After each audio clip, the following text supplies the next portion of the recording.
जय हिंद दोस्तों, आपका MS चौहान। आप देख रहे हैं अपना फेविकन चैनल अनकट वीडियो। दोस्तों काफ़ी लोगों को नाराज़गी है मेरे से, क्योंकि सबके क्वेश्चन नहीं लिए जा सकते। और दिक्कत क्या है कि कुछ क्वेश्चन ऐसे होते हैं जिनका आंसर मेरे पास भी नहीं है। मैं तो सिर्फ जो मेरे अनुभव है वो ही शेयर करता हूँ। बाकी मैं कोई इस टाइप का वो नहीं, कोई वैज्ञानिक हूँ या मैं टेक्सटाइल इंजीनियर हूँ, ऐसा कुछ नहीं है। एक साधारण सा आपके परिवार का एक सदस्य हूँ। और सबसे बड़ी बात क्या है कि अपने जीविका के लिए मुझे भी कुछ ना कुछ स्ट्रगल करना पड़ता है। उसमें बेनिफिट मेरा सबसे बड़ा ये होता है कि आप सबकी तब जब देखता हूँ तो मुझे उससे शक्ति मिलती है, एक ऊर्जा मिलती है। जो वो ऊर्जा ही मेरा ज़िंदगी का सबसे बड़ा एक कहते हैं कि कामयाबी एक कहते हैं कि मुझे एक तरह का इतना प्रेरित करता है कि मैं ज़्यादा से ज़्यादा 18 घंटे 20 घंटे 22 घंटे काम करने की मुझे इच्छा पैदा होती है उसमें, सिर्फ इसलिए क्योंकि मैंने देखा है, मैं आपको कहता हूँ कि बांटने से मिलता है। कि मैं एक इंसान को कुछ कहता हूँ, मुझे हज़ारों लोग उस चीज़ का रिपीट आता मेरे पास कि जो हम बोते हैं वही हमें मिलता है। कि हम फूल बोएंगे तो हमें फूल ही मिलेगा, और कांटे बोओगे तो कांटे ही मिलेंगे। दोस्तों सबकी खुशी में ही आपकी खुशी है, क्योंकि ये चीज़ समझने में बहुत ही, क्योंकि जो भी हमारे बुज़ुर्ग हैं, हमारे बड़े बूढ़े जो हमें शिक्षा देते हैं, तो हमें वो लगता है कि ये इस ज़माने के लोग नहीं हैं, लेकिन वो जो अपने अनुभव शेयर करते हैं हमारे से। क्योंकि अगर इंसान अनुभव को शेयर करने लगे, खुद ही उसके ऊपर एक्सपेरिमेंट करने लगे, तो ज़िंदगी बीत जाएगी। जो ये अनुभव होते हैं, जो बड़ों की जो सीख होती है, वो हमारे लिए वरदान होता है। हमें उन्हें बहुत ही आदर सम्मान के साथ में ग्रहण करना चाहिए। तो दोस्तों मुझे और कुछ नहीं आता, मुझे सिर्फ मेहनत करनी आती है, मैं कुछ भी कर लेता हूँ। बाकी काफ़ी लोग कहते हैं, जैसे घर पे कहते हैं मेरे, कि आप ये कपड़े पहन के चल पड़े, इतने पुराने कपड़े हैं। तो कपड़े पुराने नए या ब्रांडेड या सादा से कोई मतलब नहीं होता। ब्रांडेड कपड़ों को आप उसका रख रखाव नहीं करोगे तो वो कपड़े भी आपके ये कहते हैं ना कि आदमी के पहनावे से उसका पूरा जन्म पत्री यानी उसका बायोडाटा निकल आता है कि कपड़ा कैसा भी हो साफ़ सुथरा करके पहन लो। कि बच्चे हमारे हैं इस लाइन से, बच्चे क्या पूरा हमारा कुटुंब कबीला जो भी हमारा पूरा परिवार है, किसी को इस जो भी कपड़े का जो है हमारा जो चलता क्लीनिंग का, उससे कोई सारोकार ही नहीं है। सिर्फ वो अपने कपड़े प्रेस करवाने भी पास में जो दुकान है वहाँ पे जाते हैं। बाकी मुझे कंपनी के अंदर 200-250 जब प्रेसमैन होते हैं या वॉशिंग वाले होते हैं, अपने कपड़े मैं खुद करता हूँ। क्योंकि मुझे जब तक खुद अपने हाथ से नहीं करूँगा मुझे उसे तसल्ली नहीं मिलती। क्योंकि कहीं पता लगा डबल क्रीज होगी प्रेसिंग में, कहीं कुछ हो के शाइनिंग आ गई। क्योंकि मुझे जो संतुष्टि मिलती है खुद काम करने से मिलती है, उसमें काफ़ी हमारे मैनेजर GM है, उनको ऐतराज़ भी रहता है कि सर आप ये क्या करते रहते हो। भाई अपने हाथ जगन्नाथ, जो मुझे अच्छा लगता है वो सबसे बड़ी बात। दोस्तों कि मैंने सर्विस सन 76, 77, 78 तक की थी। उसके बाद मैंने सर्विस अब की है, अपना काम किया है। लेकिन काम जब भी किया है किसी की शर्तों पे नहीं किया, कि जो जहाँ पे बिल्कुल परफेक्ट काम होता हो वहीं पे काम करूँगा।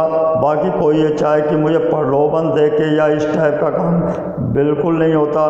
क्योंकि मेरी ज़रूरतें हैं कम, इसीलिए मेरे अंदर है दम।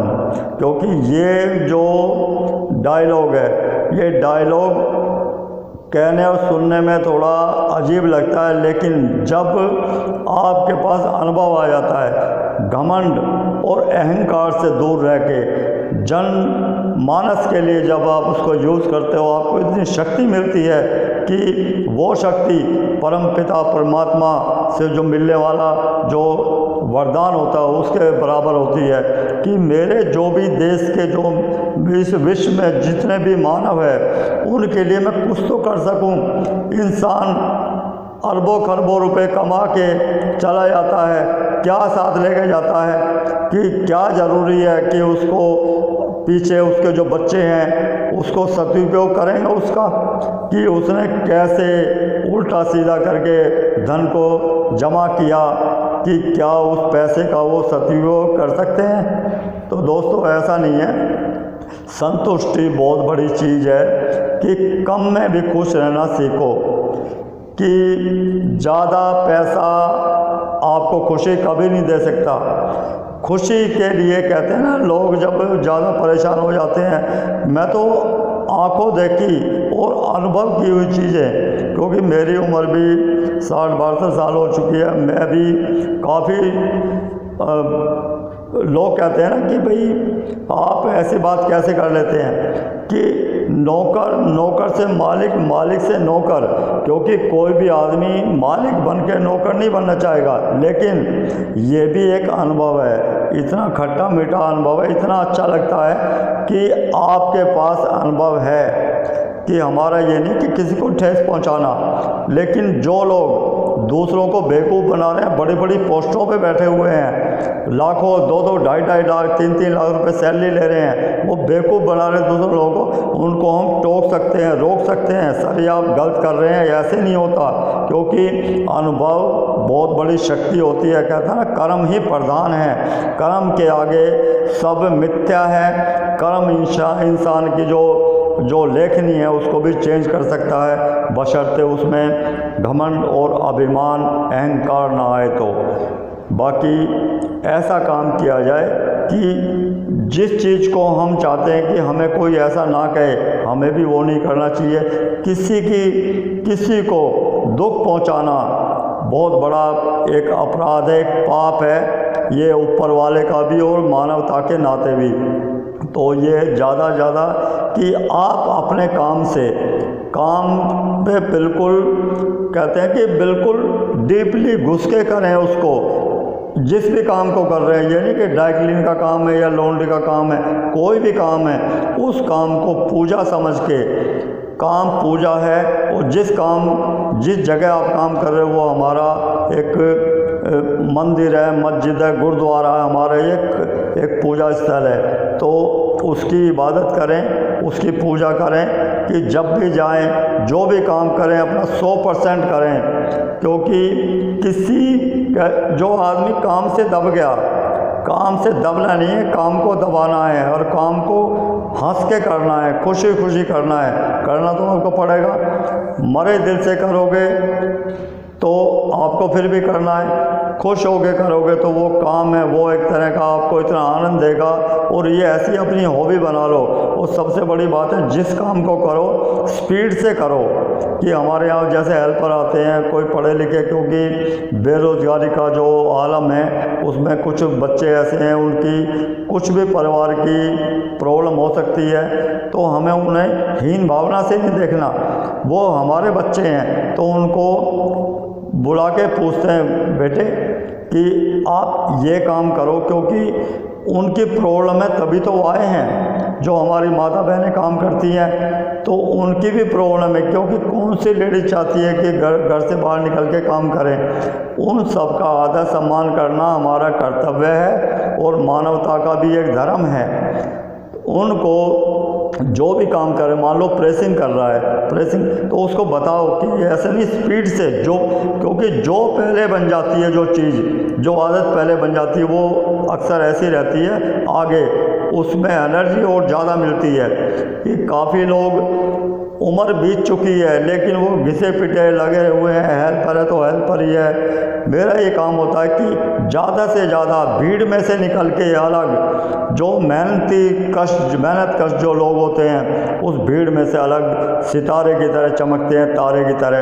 तो दोस्तों जो मेरे मन में आती है आपसे बात कर लेता हूँ, क्योंकि मैं बनावट दिखावट इससे दूर, मेरा सीधा फंडा है कि भाई मैं आपका और आप मेरे। जो भी मेरे से बहुत गलतियाँ होती है बोलने में भी, हर एक चीज़ में, क्योंकि मुझे कोई अपना कुछ वो नहीं है कि मैं कुछ बिजनेस वाला काम कर रहा हूँ। सिर्फ आप मेरे घर के सदस्य हैं, आपके घर का एक मैं फैमिली मेम्बर हूँ, उसी तरह आपको समझाता हूँ। उसमें अच्छा लगे आपको थोड़ा बहुत तो उसको ग्रहण करें, बाकी अच्छा ना लगे तो उसके लिए क्षमा चाहता हूँ। दोस्तों बाकी कोरोना वायरस से आप प्लीज़ बिल्कुल सुरक्षित रहें, उसके लिए आपको बिल्कुल कहते हैं ना कि टॉलरेंस, बिल्कुल ज़ीरो टॉलरेंस पे आपको काम करना है। बिल्कुल रिस्क ना लें, क्योंकि ये अकेले आपके लिए नहीं, आपके परिवार, आपके गली मोहल्ले, गांव, शहर, पूरे देश के लिए घातक है। तो आपसे आग्रह है, हाथ जोड़ के विनती करता हूँ कि आप इससे बिल्कुल सजग रहें और ज़्यादा से ज़्यादा लोगों को, कुछ लोग हट्टी ज़िद्दी हैं, उनको भी समझाएं। उनको कौन सी भाषा में समझाना है, क्योंकि आपके आस पड़ोस में रहते हैं, उनको भी समझाएं कि जो आप जो भी कर रहे हो, इस टाइप के जो इसके अनुशासन का जो पालन नहीं कर रहे, आप कीजिए, क्योंकि ये सबके लिए घातक है। कि कोई आदमी आत्महत्या कर रहा हो तो खुद करता है, लेकिन ये आत्महत्या ये सामूहिक हो जाएगा। तो दोस्तों ऐसा नहीं चाहते। मानव जीवन बड़ी मुश्किल से मिलता है और बहुत लंबा भी नहीं है ये और बहुत छोटा भी नहीं है। इसको संभाल के रखें और आने वाली जो जनरेशन है उनको सुरक्षित रखें। दोस्तों कपड़े का विषय यूं ही चलता रहेगा और जो भी आपकी प्रॉब्लम है कपड़े के विषय में, थोड़ा बहुत जो मुझे नॉलेज है मैं आपको बताने की चेष्टा करूंगा। मिलते हैं दोस्तों फिर ब्रेक के बाद। जय हिंद, जय भारत।